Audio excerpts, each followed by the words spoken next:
assunto, porque hoje é terça e tem coluna do Mário Sabino aqui no nosso Contexto Metrópolis.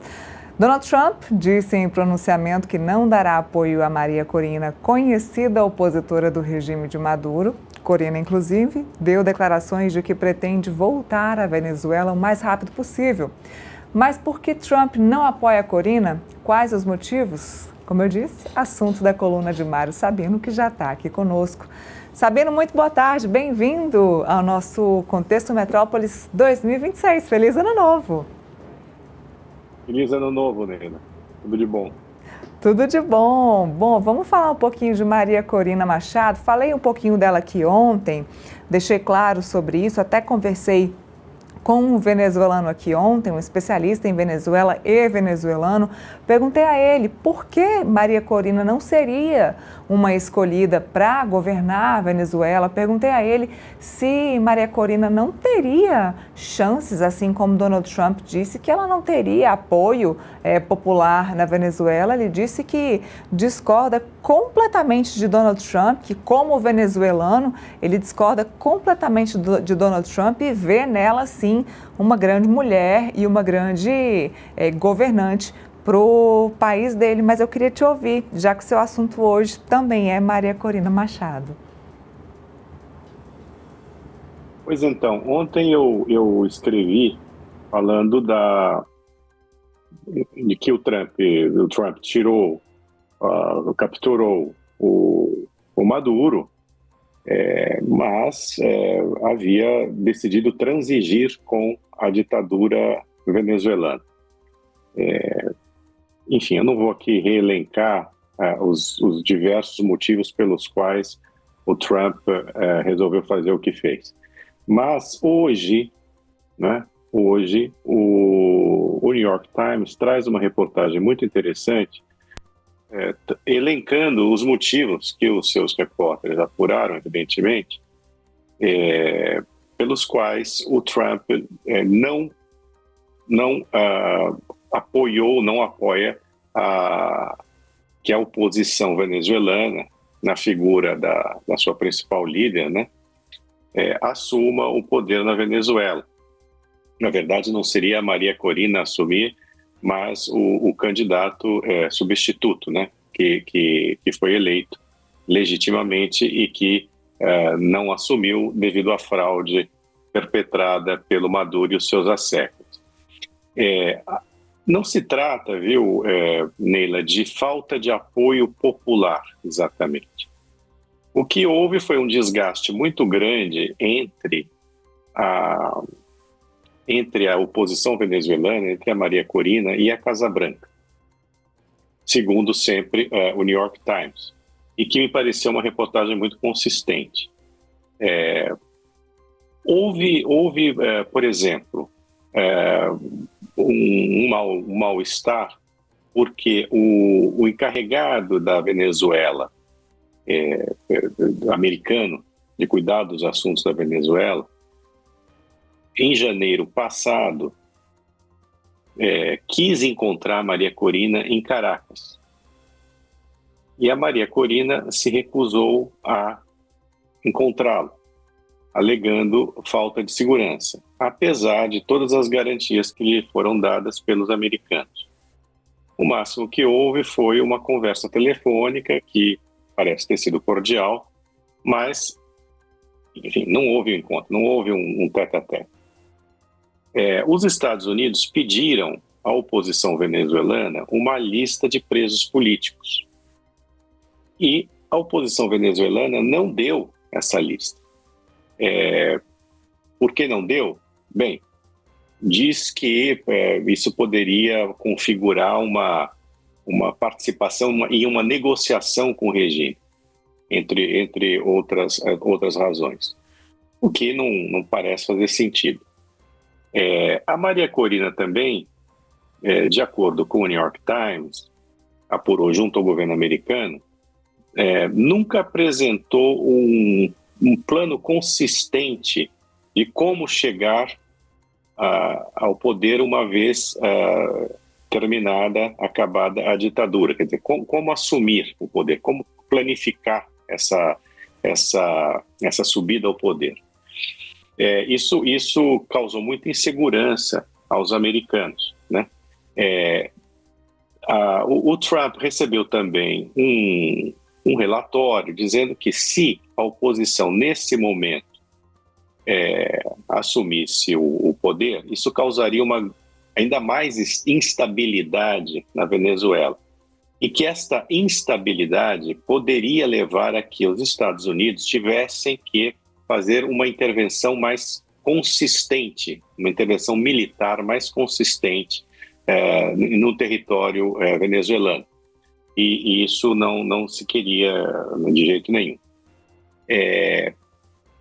O apoio popular existe, tanto é que a Maria Corina era a candidata favorita, puxaram o tapete dela, ela teve que entrar com um candidato substituto, que era, enfim, não era um sujeito popular, um ex-diplomata, que foi eleito, né? Ou seja, de fato, se você deixar a cargo do povo venezuelano, dos eleitores venezuelanos, esse regime já teria caído há muito tempo. Sim. No entanto, parece que há um certo desconforto da elite econômica venezuelana com a Maria Corina, pelo fato da Maria Corina ter apoiado e apoiar as sanções econômicas contra a Venezuela.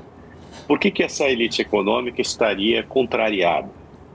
Porque entre os que permaneceram, os empresários que permaneceram, eles encontraram uma maneira de conviver com o regime, continuar trabalhando sob um regime bolivariano, ditatorial bolivariano.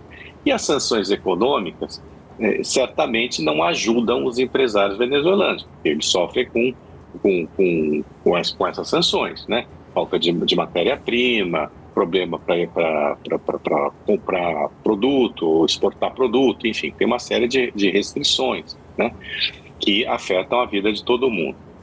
Há também uma questão, ainda no campo, digamos assim, da economia, é que os assessores da Maria Corina disseram muitas vezes para empresários americanos, enfim, ocidentais, que todo dólar investido na Venezuela iria para o regime, iria para o Maduro, serviria para financiar o Maduro. E com isso, muitos civis, né, que fazem um trabalho voluntário, um trabalho de benemerência junto à população para minorar o sofrimento da população, mas enfim. Então, esses civis que precisam de dinheiro do exterior para bancar os seus programas sociais também tiveram os seus recursos diminuídos em função desse discurso que está muito afinado com os venezuelanos da diáspora, né? Que são, na verdade, quase 8 milhões de venezuelanos saíram da Venezuela em função do regime.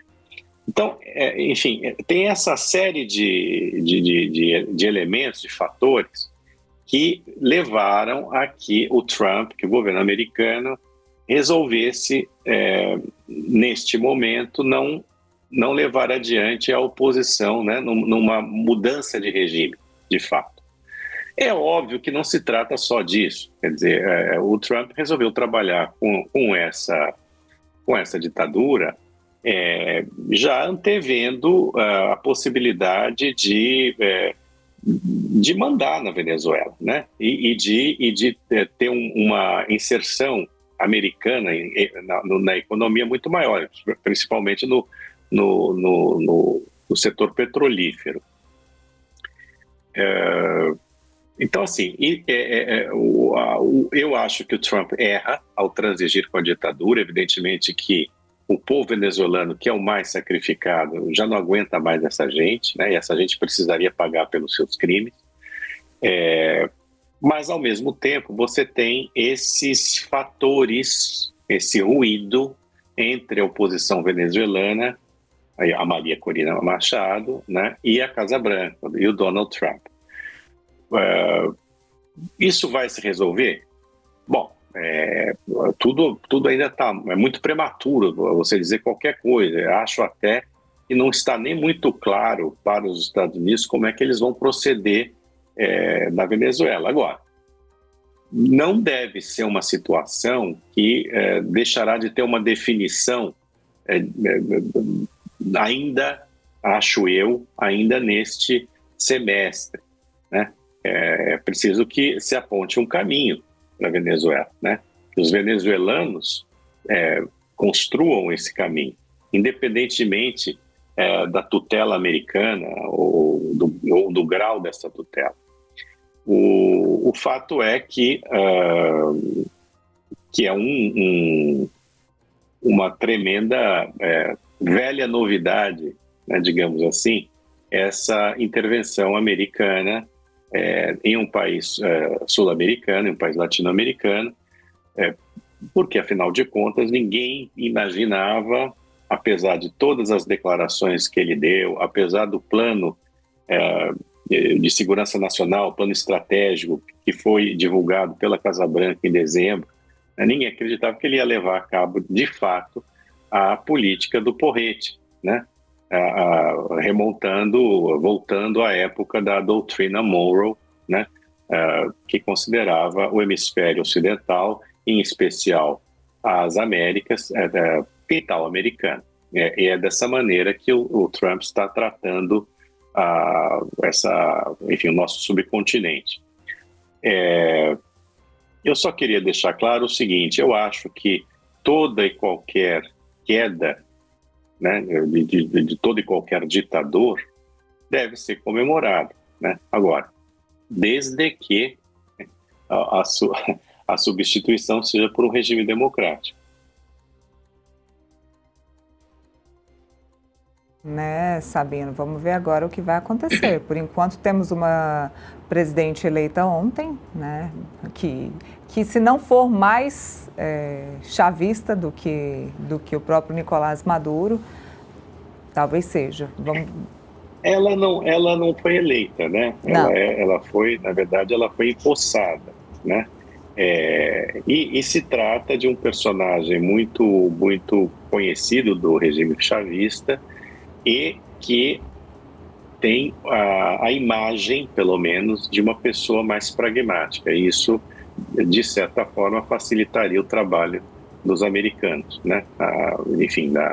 Do diálogo, né? E da volta das companhias petrolíferas americanas à Venezuela. E também, os Estados Unidos também têm muito interesse, obviamente, em reconstruir a infraestrutura que foi destruída, né? Que foi sucateada.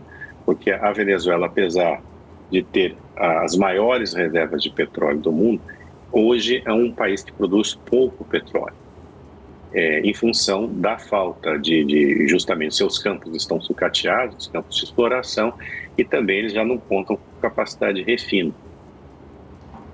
E os americanos estão muito interessados nesse petróleo, também por uma questão geopolítica. Quer dizer, aliás, não é só o petróleo. Tudo isso, Neila, é um grande recado para a China. Sim. Né? Que é o grande rival americano, que é a superpotência rival americana. Quer dizer, os chineses têm na América Latina um território muito importante em função dos recursos naturais da América Latina, e não apenas do petróleo. Então, na sua configuração geopolítica, a América Latina tem um papel especial, e o que o Trump está fazendo é tirando a América Latina, né, da órbita chinesa, seja no aspecto econômico, comercial e político também. Quer dizer, agora, como é que nós, aqui do Brasil, vamos ficar? Isso também é uma incógnita, né? Nós somos o nosso parceiro econômico, parceiro da relação econômica, parceiro comercial mais importante ainda é a China, né? Haverá alguma exigência americana para que a China deixe de ser o principal parceiro comercial do Brasil? Né? Como é que isso vai chegar até nós? Até o momento, o Brasil não tem papel nenhum nessa história, né? Nem como objeto de pressão, nem como potência regional, que só mostra a nossa insignificância geopolítica.